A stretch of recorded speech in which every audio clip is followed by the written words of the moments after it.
প্রিয় ভাই ও বোনেরা, আমাদের দেশে অনেক নারী এবং পুরুষেরই স্বাস্থ্যগত সমস্যা, অর্থাৎ অনেক ভালো মানের খাবার খায় তারপর স্বাস্থ্য ভালো হচ্ছে না। যেসব প্রিয় ভাই ও বোনদের দীর্ঘদিনের এই স্বাস্থ্যগত সমস্যা, স্বাস্থ্য কোনোভাবেই ভালো হচ্ছে না, আপনারা আমাদের এই স্বাস্থ্যমূলক হালুয়াটি সেবন করতে পারেন।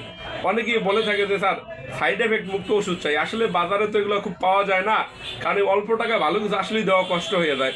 তারপরও তার মধ্যে থেকে এই যে শ্রী মদনন্দ মোদক, এটি একটি উন্নত মানের ফর্মুলায় 100% ভেষজ দ্বারা তৈরি। এই ওষুধটি আপনারা সেবন করলে মুখে রুচি হবে, স্বাস্থ্য ভালো হবে, খাওয়া দাওয়া ভালো হবে। এটি 100% ভেষজ দ্বারা তৈরি, এটা স্বাস্থ্যমোদক। এটা শুধু বাংলাদেশে আমরাই নিয়ে এসেছি এই স্বাস্থ্যমোদক হালুয়া। সবাই ট্যাবলেট বিক্রি করে, সিরাপ বিক্রি করে, আমরা নিয়ে এসেছি স্বাস্থ্যমোদক হালুয়া। আপনাদের যদি এটি প্রয়োজন হয় আপনারা অর্ডার করে বিপিও পার্সেলে নিতে পারেন, আর নইলে আমাদের চেম্বার শনির একরা মিতালি সুপার মার্কেটের 2য় তলায় আসতে পারেন।